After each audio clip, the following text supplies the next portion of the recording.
Majority Party. Thank you, Honorable Speaker. Honorable Speaker, I beg to move that the Privatization Bill, National Assembly Bill number 36 of 2025 be now read a second time. Honorable Speaker, by way of introduction, it's important to note that this is a very critical legislation or legislative initiative that presents a very conscious recalibration of our approach as a nation to the privatization of state-owned enterprises. Honorable Speaker, as you correctly alluded to, even the order that we have just concluded on order number 13, those who have not had the opportunity to contribute under this bill is also an opportunity to say what we may have to say about the privatization of state-owned enterprises.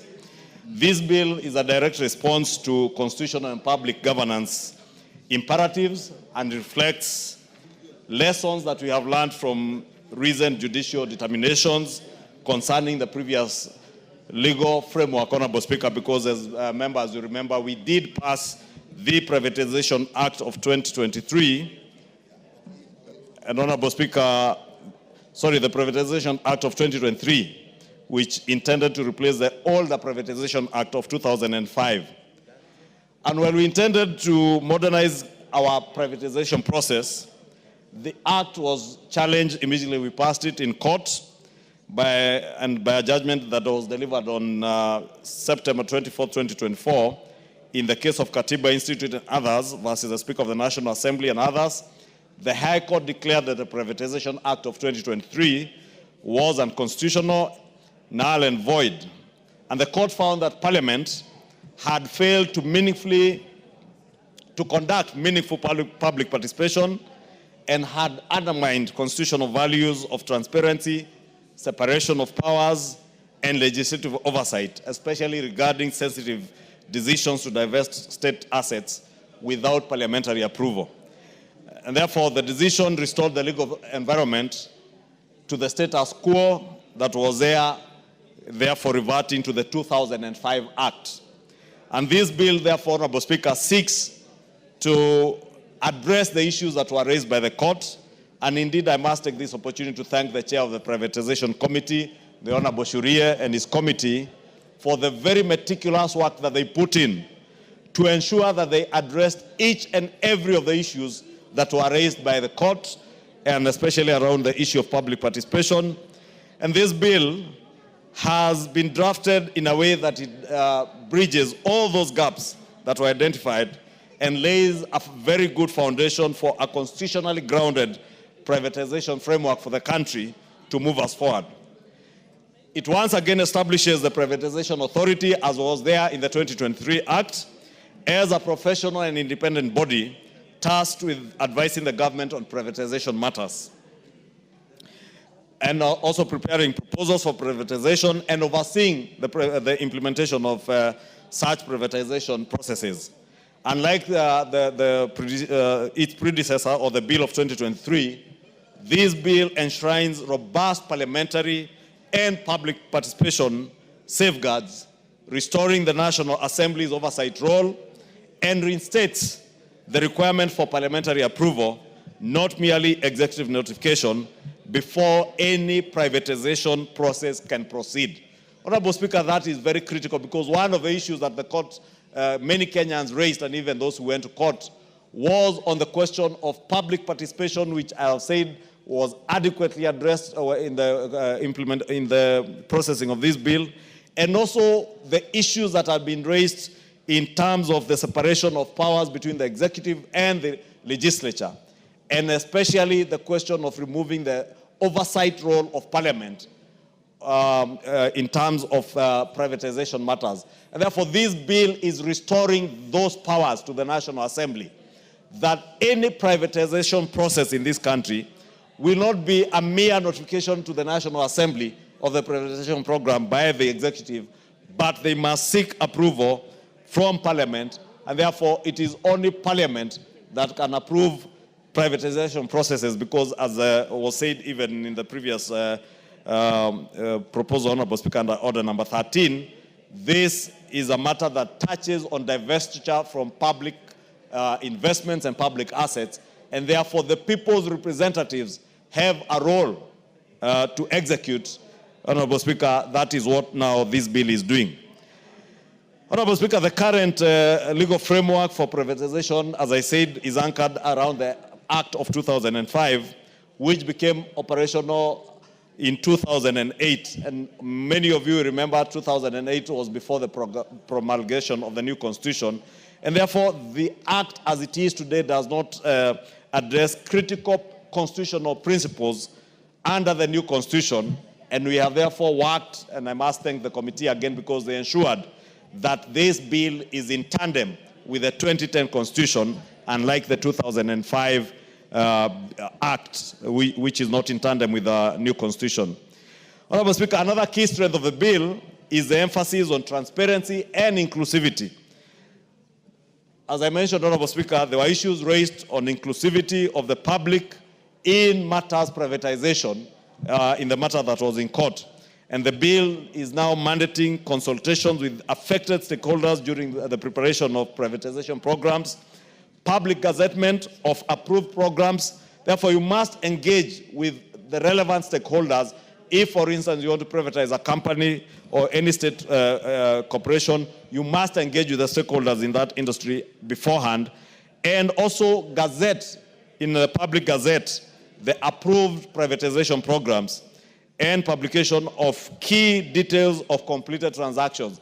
It's not enough to just notify people that we intend to privatize this and that state corporation.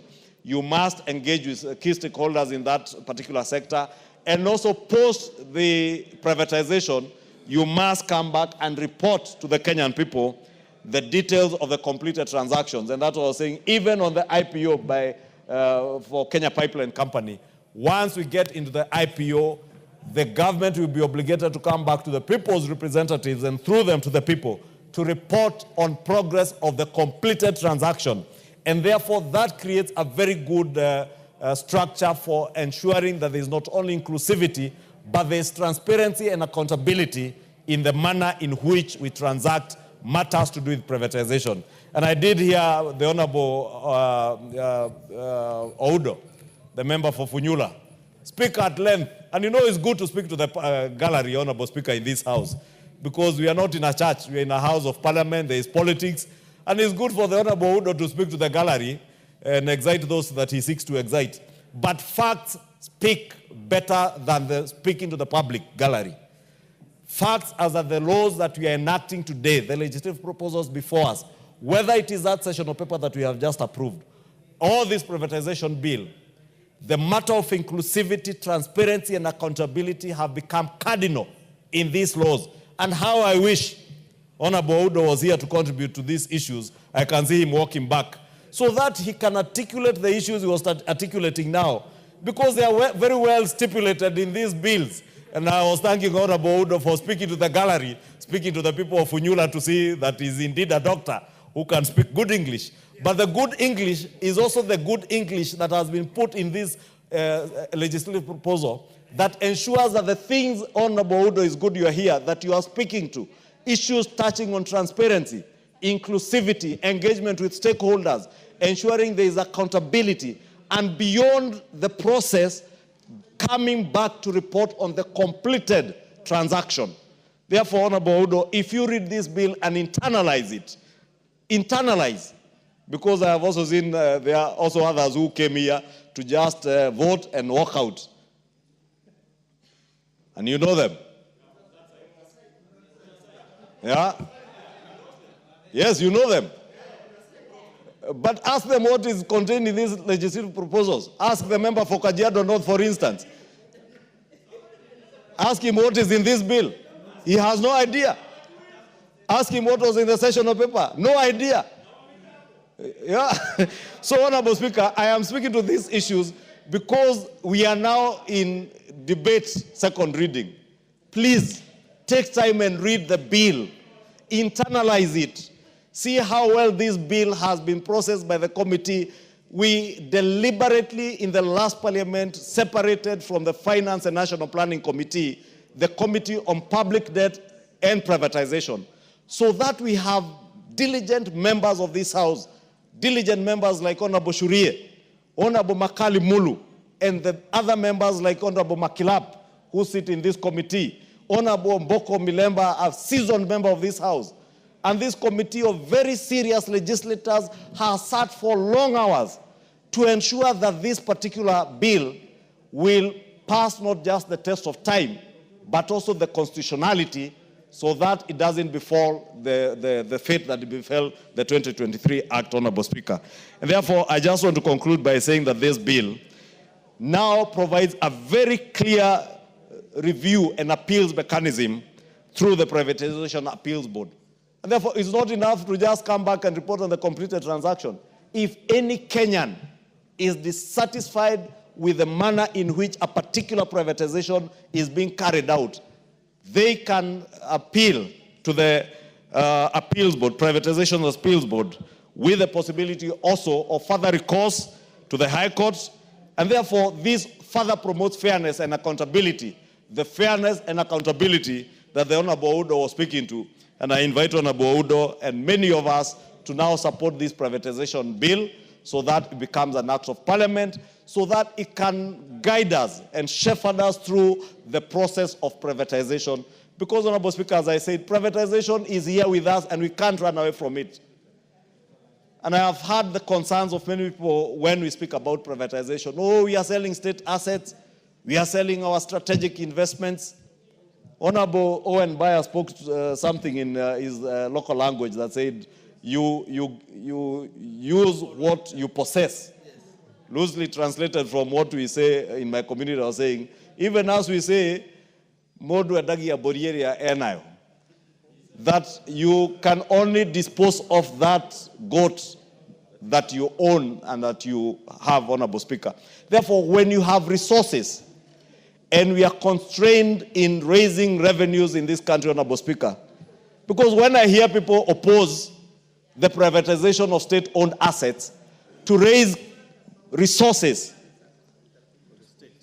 for the state to deliver services to the people, whether it is in infrastructure, whether it is in healthcare, the same people oppose raising of taxes. Then when they appear on TV stations, because they want to look intelligent, they say, oh, government must innovate new ways of raising money.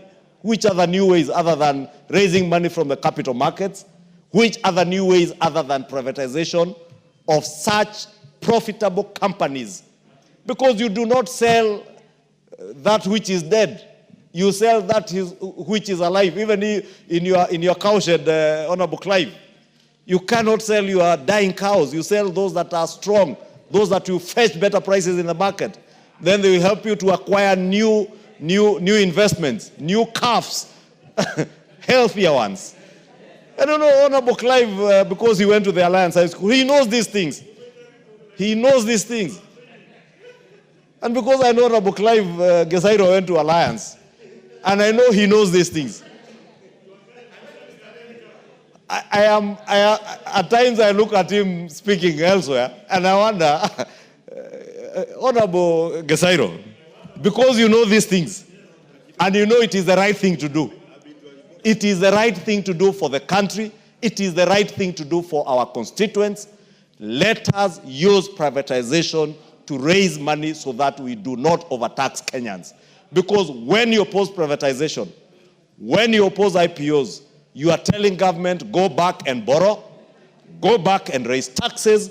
Government is telling you today that we do not want to overtax Kenyans. We do not want to raise higher taxes. We do not want to raise our public debt. We want to utilize the resources that we have, Honorable Speaker. And you know, the savings that we have encouraged, and again, Honorable Speaker, it speaks to the issues that we are speaking about. About 6 years ago, when we amended the NSSF Act to ensure that we encourage the savings culture, many people at that time opposed it, and you remember even people went to court. Today, we can see the benefits of having entrenched that savings culture in NSSF. When we talk about privatization today, we have an opportunity now for NSSF because they have resources that they have raised in the last 3 years that are equivalent double the resources that they raised over 60 years.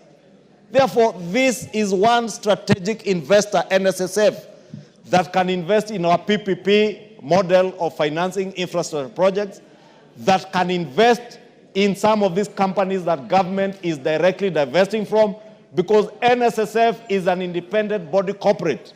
NSSF is not the government of Kenya.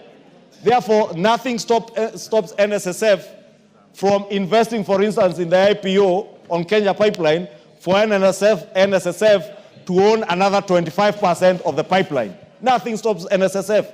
And that is our money as Kenyans, money that we are saving for our old age. What better investment opportunity other than through this privatization, even for our other state-owned enterprises and other authorities like NSSF to invest in our own economy, Honorable Speaker. Honorable Speaker, let me not belabor, because this bill is largely a repetition of the 2023 Act with the corrections that have now constitutionalized the issues that the court had declared unconstitutional, and therefore beg to move and request the indomitable chair of the Privatization and Public Debt Committee, who has put in a lot of work together in this committee to ensure that this bill becomes a business to be considered before this House, to second this motion in agreement. I beg to move. Yeah, you will proceed. Thank you, Honorable Speaker. Honorable Speaker, I rise to second the motion on the privatization bill 2020.